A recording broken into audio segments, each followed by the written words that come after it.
Okay, for this video, I'll be going through current of electricity tutorial. Okay, question 1. Diagram shows an electric circuit in which a direct current is flowing. Okay, so this is the positive terminal, negative terminal. So current goes this way. Okay, and passing through ammeter and also a resistor. Okay, they want us to calculate the total charge. Now, charge is Q. The total charge passing through a point B in the wire when a steady current, which is I. So my I is 1.5 ampere, flowing through it for 10 minutes. So this is the time, but I need to convert it to seconds. Okay, so they want us to find the charge, and the formula that comes with it is Q equals to IT. So 1.5, which is the current, multiplied by 600, you get 900 coulombs. So C is the unit for charge. Now, if the charge on each electron is 1.6 times 10 to the power minus 19 coulombs, calculate the number of electrons. They want the number, okay, that pass through the point in the same duration. So we already calculated the charge, and since each electron is 1.6 times 10 to the power minus 19 coulombs, you are able to find this number. Now, show on the diagram the direction in which the electrons flow past the point B. So electrons always come out from the negative terminal, okay, towards the positive terminal. So you need to show this on the diagram. Question 2, the EMF of a dry cell is 1.5 volts. What is the energy? So this is EMF. Okay, energy is W, supplied by the cell in driving 0.3 coulombs. So this is my Q of charge around a circuit. Now the formula is EMF equals to work done over charge, or EMF equals to energy over charge. So you substitute in, you should get 0.45 joules. Okay. Now if PD, if a PD of 240 volts, so this is V, applied across an electric heater costs 4.0 times 10 to the power 3 coulomb. So this is my Q of charge to flow through the heater coil. Calculate the amount of energy. So this is my W again, transferred to the internal store. So this is just a variation. Over here is talking about EMF. Over here is talking about EMF. Over here is talking about potential difference. But they do share the same formula, just that you need to know their definition. Their definition, of course, is different. Okay, so you get 9.6 times 10 to the power 5 joules. An electric eel delivers electric shock to stun its victim. The eel's electrical abilities due to special cells in its body, the cells known as electrocytes, are able to produce an EMF of 0.15 volts each. Right, so this is each. A typical adult eel possesses 5,000 to 15,000 electrocytes arranged in series, so we can actually add them up. Now, an electric eel needs to be in contact with a victim for an average period of 5.0 milliseconds, so this is the time. And if I were to convert to SI unit, minus 3.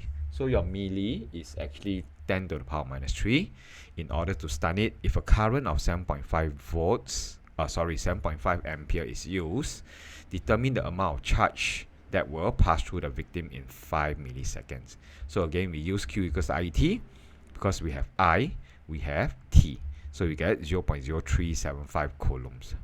That's the amount of charge. Okay. Now, a person in water got an electric shock from an adult electric eel. The adult eel applied a PD of 2,200 volts across the person's skin for 5 milliseconds. So this is the T, and this is the V. Assume that the resistance of human skin is 2,000 ohms. So this is the R. Okay. Determine the minimum number of electrocytes that the adult eel has. So the minimum number, because this is still part of this whole question, and remember each of these electrocytes are actually 0.15, and since it was applied 2,200 volts, so there are a minimum number of 1.47 times 10 to the power 4. Now the electric current, which is I, and since we are given the V, we are also given the R, we can find the current, which is 1.1 ampere, and the energy used by the eel to shock the person. So the energy is actually in this formula. E equals to W over Q. Okay, but so far we don't have any Q information, but we know the current is 1.1 ampere. We know the time is 5 times 10 to the power minus 3, so we are able to find the Q. So once we find the Q, right, we want the energy, the W. So we need to multiply by the EMF, which is actually stated here as 2200. Okay, so we get the value of 12 joules. Now, explain how it's possible for the electric eel to produce a PD of 2200 volts when each one is only in 0.15. So the EMF actually adds up. When they are in series, we can add them up. Okay, question 4. The copper wire of length 1.5 meters, so this is L, diameter 1.2 times 10 to the power minus 4 meters, so they are both in meters, and has a resistance R of 2 ohms. Determine the resistance of copper wire of length 2.5 meters. Okay, so length and diameter 1.2 times 10 to the power minus 4. This is also diameter. They want us to determine the resistance. So this is a two-case problem. Okay, so I can actually label the first wire as L1, D1, and R1. The second wire, which we are supposed to find the resistance, we put it as R2, L2, and D2. Okay, and recall the formula R equals to rho L over A. So this is the resistance. R stands for resistance. This rho, okay, pronounced as rho, stands for, represents resistivity. Then we have our length and area. So always make sure that the length and area have the same units. Which means to say, if length is in meters, make sure that the area is in meters if you want to use this formula. Okay, but since this is a two-case problem, as long as both sides the length are in meters, both sides the diameter are in meters, we are okay. Okay, so we are supposed to find the resistance of the second one. And because they are both copper, that means their resistivity is the same. Okay, so can I say that resistivity 1 equals to resistivity 2 because both are copper wire. Resistivity is a property of the material. So since we are using the same material, they will have the same resistivity. Then we make resistivity the subject of the formula. Okay, so we do our manipulation. So we have R1A1 over L1 equals to R2A2 over L2. So we just need to substitute in. And since they have the same diameter, they can cancel away. But diameter, take note, to find the area, it is diameter divided by 2 pi, and this is our R square. So this is square. So anything with square is dangerous. Okay, it's you need to be a little bit more careful, right? Because if one diameter is 1, the other one is 2, the area will be 4 times. Okay, the area will be 4 times, not twice, although the diameter is twice of the first one. Example. Okay, so since the cross-sectional area is the same, we can actually cancel them out. Okay, we don't even need to find the resistivity first. So that is the beauty of this method. Now R1, we already set it to be 2 ohms over length 1 is 1.5 equals to R2, length 2 is 2.5. So R2 will then be equals to 3.3 ohms. Okay, so this is a very neat way of working out this answer for this question. Okay, question 5, the VI graph. So VI graph is the one that's simpler. VI graph in your practical, this is your Y and this is your X as shown over here. Okay, VI graph. If it's IV, then you need to be careful. So because they say it's a conductor, so we assume that it's ohmic conductor. That's why we have a straight line. Okay, with a constant VI ratio. Okay, Similarly for B. Okay, and it also says that there's a steady temperature. Now, how does temperature affect resistance? As temperature increases, the particles in the conductor will be vibrating more vigorously, making it more difficult for electrons to pass through. So as temperature increases, resistance will increase as well. But because now they say it's a steady temperature, we assume that the resistance will stay the same, which is from our VI ratio. So they want us to determine the resistance of A and I, so we need to find the VI ratio. So for A, we use 3 for the V ratio, V, and we use the 0.2 for the change in I. Okay, so we get 15 ohm, and for B, it will be 3.33 ohm using the same method. Now, both the conductors are made of the same material, that means same resistivity, same length. Okay, so write down this formula, R equals to rho L over A. So we don't need to consider resistivity, we don't need to consider length. So if the area, the one that has thicker cross-sectional area, okay, the resistance will be lower, right? Because it's divided by a larger number. Okay, so they're asking which conductor is thicker. We will find the one that has a lower resistance. So the answer is B. So answer is like this. The resistance of a wire is inversely proportional to its cross-sectional area. So you have a thicker wire, so it has a smaller resistance. Now calculate the ratio of the cross-sectional area of A to that of B.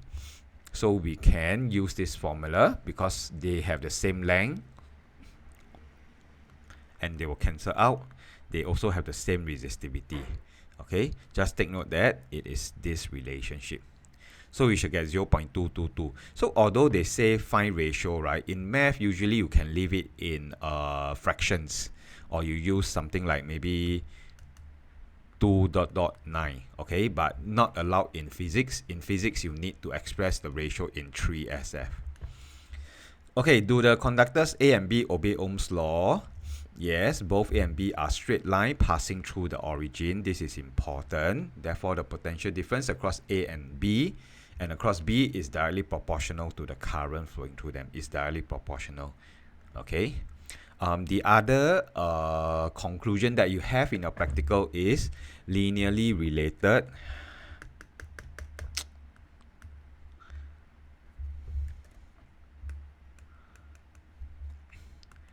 Linearly related with either positive or negative gradient. Okay. Okay, part D, sketch the graph of current against PD V. So this is your IV graph. So IV graph, remember poison ivy, so be careful. So for filament lamp, as voltage increases, the current also increases. So the temperature will also increase. When temperature increase, remember the particles in the lamp will vibrate more vigorously. So the resistance will increase. And now we are dealing with IV ratio. IV ratio. So if we look at this curvature, the slope of this curve, right? Okay, over here, if we divide it into half, roughly, here is steeper and here is gentler. So this IV ratio is actually decreasing. Okay, I say this again, because we are dealing with IV ratio, okay, we need to look at the curve. I try not to use gradient, I just say the IV ratio. And the slope, how this curve looks like is, you can divide it into half. So over here is slightly gentle, you put a ruler here, versus if you put a ruler at the gentler part to act as a tangent, okay, it is going from steep to gentler. So this ratio or this slope or curve is actually a decreasing one. But what does I over V represent? It represents the change in I over change in V actually represents 1 over R. Why is that so? Because V equals to IR, right? So I put, if I bring V over, I bring R over, I'll get 1 over R equals to I over V. Okay, so that's what I meant by when it's IV graph, you need to be a little bit more careful. Okay, so we already established that the change in I over change in V this IV ratio is decreasing. Therefore, the resistance is increasing, right? So that you can bring this ratio to be decreasing. And that's why the filament lamp takes on this shape. Okay, for a semiconductor diode, right? Okay, we only have IV graph for semiconductor diode. So over here, this part where we have negative voltage, it is reverse bias. Reverse bias. That means there can be no current flowing through. Okay, so what does it mean? If this is the diode, right? Okay, so we actually have this vertical part. If current goes in this direction, okay, it cannot pass through. Okay, but if current goes in the other direction, so it depends on how the circuit is being configured, right? If current goes this way, it can pass through. Okay, so over here current cannot pass through, over here it can pass through, and this is the forward bias. Okay, and it happens only when the voltage is positive and negative, right? Positive and negative. So we start to see that there's current in this part, because this is the forward bias situation. Okay, but we still see very, very low current before 0.6. 0.6 volts is the example activation voltage. Okay, after that we suddenly see that the curve went shooting up. That means with a small change in voltage, we have a high increase in current. So again, IV ratio, okay, suddenly increases. But what does IV ratio represent? It represents 1 over R. That means the resistance is suddenly becoming very low, and that is the properties of a semiconductor diode. Okay, so I just summarize very quickly. This is a symbol for diode, and what is the reverse bias? It happens when the current goes through this way. This is reverse bias. Okay, so there will be no current. The resistance is extremely high. Okay, then on the other hand, if we apply the voltage the other way around, the current will be going this way. The current will be going this way, and it will pass through. But before that, before the activation voltage, there is still very, very little current. That means the resistance is still very high. Okay, this is the property of a semiconductor diode. That's why it's called semiconductor. Then after this 0.6 voltage, different semiconductor diode has, they are based on their elements, so they have different activation voltage. For this semiconductor diode is 0.6. You do not need to memorize this. We suddenly see that the current increases rapidly high up. Okay, almost like a asymptote. So this happens when the resistance is very, very low. Suddenly past this activation voltage, the resistance becomes very, very low, right? And your current will increase very, very high. Okay. Now state Ohm's law. So the current through a conductor between 2 points is directly proportional to the potential difference across the 2 points when physical conditions. So what are some physical conditions? Temperature. Okay. Because you do know that temperature affects the resistance. So when temperature remains constant, the resistance will remain constant, and therefore the I will be directly proportional to the potential difference. Okay, then apparatus shown is there's a suitable. We have a resistor. Okay, we also have a variable resistor, which is our rheostat. Okay, on the diagram shows how the voltmeter and ammeter should be connected. Now voltmeter should always be connected in parallel. Okay, and you must connect it to the resistor, because now we are supposed to find out what is the resistance of this resistor. Ammeter should be connected in series. Okay, so as to measure the current. Okay, so this is how you connect. Explain why the ammeter and voltmeter is connected differently. Ammeter is connected in series because it has theoretically zero resistance. Okay, so it's supposed to measure the current and so does not affect the potential difference. Voltmeter is connected in parallel because it has by right, infinite resistance. So no current should flow through the voltmeter. Okay.